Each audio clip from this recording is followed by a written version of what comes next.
আমার আলোচ্য বিষয় হাল আদুল্লুকুম আলা তিজারাতিন তুনজিকুম মিন আযাবিন আলীম। অনেকেরই মুখস্থ আছে আয়াতে কারিমা।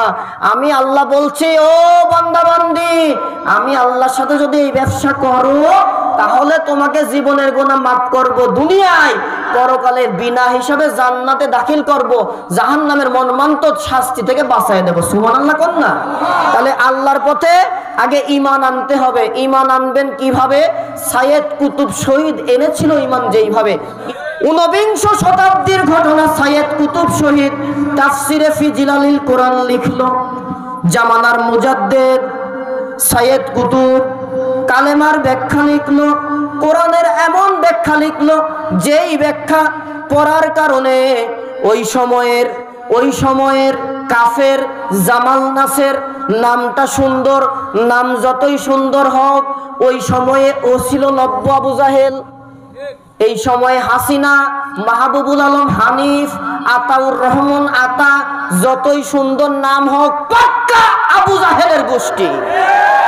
এরা যেখানেই পালাক, today or tomorrow, to year to next year যদি বেঁচে থাকে, এই বাংলাদেশের জনগণ তাদের বিচারের কাঠগড়ায় চোরের গোষ্ঠী চোরদের দাঁড়াতেই হবে। এদের কোন বংশকে আমরা কোনোদিন ক্ষমতায় দেব না, ইনশাআল্লাহ। রাজি আছেন তো? আগামীতে কোরআনের পক্ষে যারা আছে তাদেরকে রাষ্ট্র ক্ষমতায় দিতে রাজি কারা কারা? দুটি হাত দেখতে চাই। সাইয়েদ কুতুব শহীদ রহমাতুল্লাহ আলাইহি তাফসিরে ফি জিলালিল কোরআন লেখার কারণে, এই কোরআনের সঠিক ব্যাখ্যা জাতির সামনে তোলার কারণে তাকে জামাল নাসের ওই সময়ের আবু জাহেলের উত্তরসূরি নব্য আবু জাহেল জেলখানায় দিল। শুধু জেলে রাখলো না, অফার দিল। অফার দেওয়া হলো, তুমি জেলারকে বলল যদি সাইয়েদ কুতুব ফিরে আসে আমার মতকে গ্রহণ করে তাহলে মাপ দিবা, নতুবা মাপ নাই। সাইয়েদ কুতুব ইমানদারদেরকে যতই অফার দেওয়া হোক না কেন, মুহাম্মদুর রাসূলুল্লাহকে অফার দেওয়া হলো। তার প্রিয় চাচার মাধ্যমে যখন অফার দেওয়া হলো, তিনি বললেন, চাচা গো, এক হাতে চাঁদ আর এক হাতে সূর্য যদি দেন, আমি আব্দুল্লাহ ছেলে মুহাম্মদ আল্লাহ তাআলার একত্ববাদের দিনের দাওয়াত থেকে এক চুল সরব না। এর জন্য ইসলামী আন্দোলনের প্রায় 10টার উপরে নেতাকর্মী শহীদ হলেন। প্রাণপ্রিয় কলিজার টুকরা, বাংলাদেশের গৌরব, সারা বিশ্বের তৌহিদি জনতার হৃদয়ের স্পন্দন শহীদ আল্লামা দেলোয়ার হোসেন সাঈদী এই ঈমানের পক্ষে এই কাজ করার জন্য আল্লাহর পথে অটল অবিচল থেকে জিহাদ করার কারণে শহীদ হলেন। সম্মানিত উপস্থিতি, আবু সাইয়েদ কুতুব বলে, না না, আমি মানব না। এইবার জামাল নাসের বলে, তাকে এই সাইয়েদ কুতুব যেই কারাগারে থাকে সেইখানে পাগলা মানুষকে কুকুরকে দেওয়া হয়। জেলার মানুষকে কুকুরকে দিবা আর তথ্য দিবা মানুষকে পাগলা কুত্তা সাইয়েদ কুতুবের সাথে কেমন আচরণ করে। সম্মানিত উপস্থিতি, সাইয়েদ কুতুব শহীদ রহমাতুল্লাহ আলাইহি যেই কামরার ভেতরে ছিলেন, ওই কামরার ভেতরে জামাল নাসেরের হুকুমে পাগলা মানুষকে তো কুকুরকে দেওয়া হলো। কুকুর কি আচরণ করে যখন বলবে, জেলার দেখে বাড়ির পোষা বিড়াল যেমন মালিকের পাশে বসে থাকে, সাইয়েদ কুতুব আল্লাহ তাআলার প্রেমে সেজদা দেয়। আর ওই পাগলা মানুষকে কুকুর ক্ষুধা বলে গিয়েছে, সাইয়েদ কুতুবের চারপাশে ঘুরে ঘুরে পাহারা দেয়। আর একটু জোরে সুবহানাল্লাহ কোন। সম্মানিত উপস্থিতি, আল্লাহ তাআলা বলেন, আমি আল্লাহর পথে যারা ঈমান আনে, আল্লাহর পথে যারা চলে, আল্লাহ রব্বুল আলামিন কোরআনে বলেন, রব্বুল আলামিন বলেন, ওয়াল্লাযীনা আমানু আশাদ্দু হুব্বান লিল্লাহ, যারা আমি আল্লাহ তাআলার প্রতি ঈমান এনেছে, যারা ঈমান এনেছে আল্লাহর প্রতি অত্যন্ত মজবুতির সাথে অটল অবিচল আছে, আল্লাহ তাআলা তাদেরকে প্রয়োজন বোধে ফেরেশতা দিয়ে বাঁচায়ে দেন। সুবহানাল্লাহ কোন।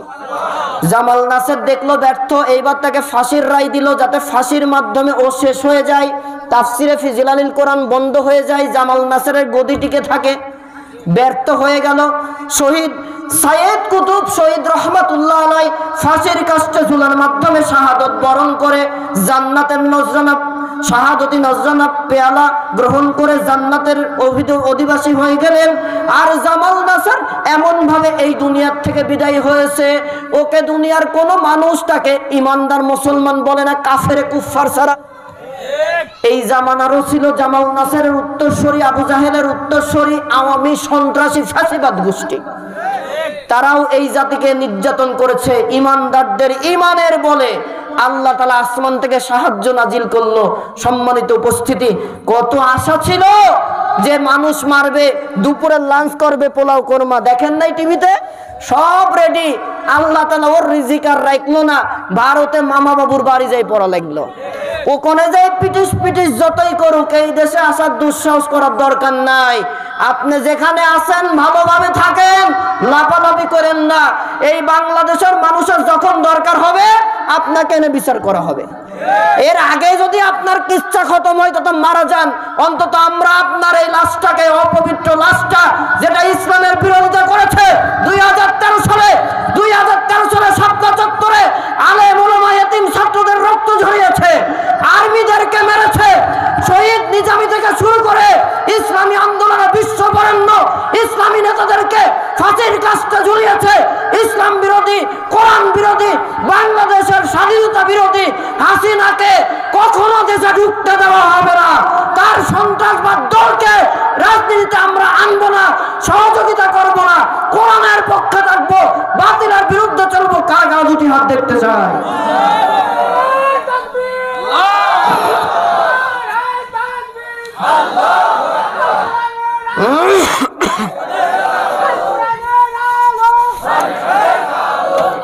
আলহামদুলিল্লাহ, আলহামদুলিল্লাহ।